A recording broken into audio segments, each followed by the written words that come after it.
I would prefer not to. I would prefer not to. If you're a creator, then you've probably thought about something like this phrase over the time that you've been, trying to be doing your creative thing, whatever it is that you're doing. You've thought about it. You've thought about all the things that you would rather not do instead of, or rather do. You thought about all the things that you would rather not do and instead do your creative thing. I have long identified with this phrase. If you're not familiar with the phrase, I would prefer not to. It is from the short story Bartleby the Scrivener, written by Herman Melville. Herman Melville, most famously known for writing Moby Dick, which is the whole idea of chasing the white whale and trying to becoming obsessively chasing your white whale, whatever your white whale might be. That's why you're here. That's why I'm here. And so let's talk a little bit about the phrase I would prefer not to. I was a big proponent of this phrase before I'd ever read the story Bartleby the Scrivener. I did a lot of things that I would prefer not to do, and I did a lot of things that got me out of things that I would prefer not to do. In high school, I failed out of chemistry class so I could take another music class. I ended up with 5 music classes my junior year in high school. These are things that you couldn't do in the modern education system. I also failed out of just about anything that I didn't feel like doing. In college, I took like 30 or 40 more English credits than I could possibly use and ended up getting what's called a Regents Bachelors of Arts degree, which is something that West Virginia University had. That was, it's like you have enough credits to graduate, but not in any one not in any one field, I guess. I had been a music major.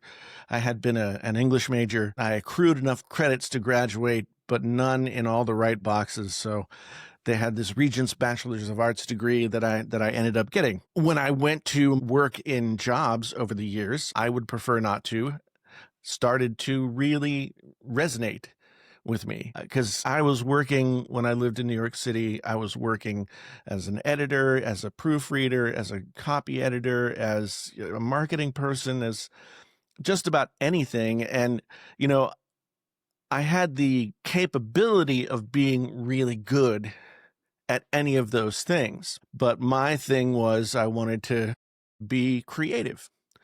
I wanted to put myself out there and do the things that creative people do and make a living at it and do all those things. And time again, I would prefer not to sort of permeated my work life until I left that job or whatever. The longest job I ever held in New York City it was about 6 years. I was working for a medical advertising firm, and at a certain point, I told them that they no longer needed my position. Now, there were reasons for this. I was like kind of in between the editorial department and the graphics design department as an editor, and those things got mixed together as time went on. Anyway, it doesn't really matter. What really matters is I got myself fired from this job. Well, they gave me a severance package, all of those nice things that, you hope that you would get after 6 loyal years of service. And that's actually what I used to buy my first recording setup. And I spent the next 9 months recording every day. I think I recorded something like 34, 35 songs, demos of those songs. I took those songs and recorded 5 of them as like a more polished demo with Jay Bennett from Wilco, and then hoped to sign a record deal out of that. It didn't happen for myriad reasons, but I preferred not to, and turned it into an opportunity. And I think if you're a creator and you're here on YouTube thinking about, well, what can I do as a creator on YouTube to maximize would prefer not to, but I would prefer to do this. You have it within yourself to make a living on this platform. If you've been living a creative life, if you've been, through the slings and arrows chasing your white whale and trying to get where you want to go. You've been accruing life experience. You've been accruing experience doing the thing that you do. If you're a person who wants to teach anything and you have a lot of experience in that, YouTube is now a really great opportunity. I think that a lot of people look at YouTube, and I know that I did when I first started these 13 years ago, as a place where you had to go and get viral and get tons of views and all of those things in order to succeed on YouTube. And I've come 13 years down the road to tell you that that's not the case, really.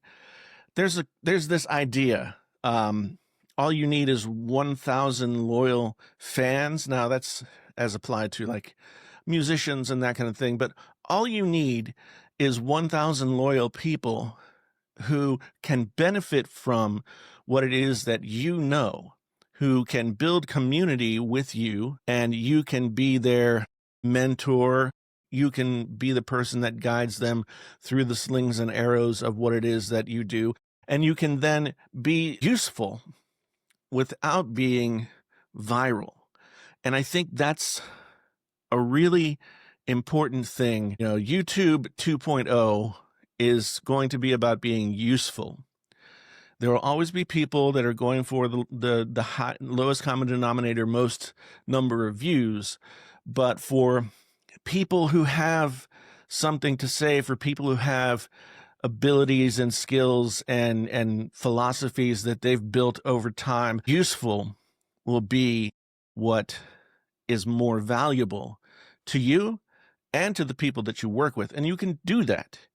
You can most definitely do that. All it takes is those 1,000 people who also would prefer not to and have tried to take, I'm going to quote lots of American writers, it would take the path less taken. And that made all the difference. I don't know what, you get what I'm saying? There is always a separate path that can be both fulfilling and rewarding and lucrative and can be your life's work. And it can be your life's work while you're doing your life's work. One of my favorite quotes from a poet is, and I can't remember who said this just off the top of my head, but the quote was, be a poet, do your life's work in 30 minutes a day. And I think that applies. You know, being a very accomplished, successful creator does not take all day, every day in order to be successful at it. But if you find yourself in a situation like I was, where all I wanted to do was be a creator and later share through teaching, and you said to yourself in one way or another over the years, I would prefer not to, then this is the place that you need to be. The Honest Creator Studio is the community that I've built, linked down in the description, where you can go and you can, right now I have a free download that you can do to help you sort of build your first videos and get your mind straight on how it is that you want to go about doing this on a scale that's right for you, as opposed to a scale that's prescribed by the conventional wisdom of YouTube. And you can join that community. In that community, you can direct message me. We can work together. There are lots of opportunities to share what we know and build community together. And through doing that, we can have a separate piece. I'm just quoting all kinds of, I guess that's what I get for starting with a literary quote. I can't stop myself from quoting literature. Anyway, links to the community, links to work with me, all that stuff down in the description below. Go click them, come on over and hang out with me. Subscribe here if you want to watch more videos. Thanks so much for being here and being a part of this Honest Creator community that I'm starting to build. I'll see you next time.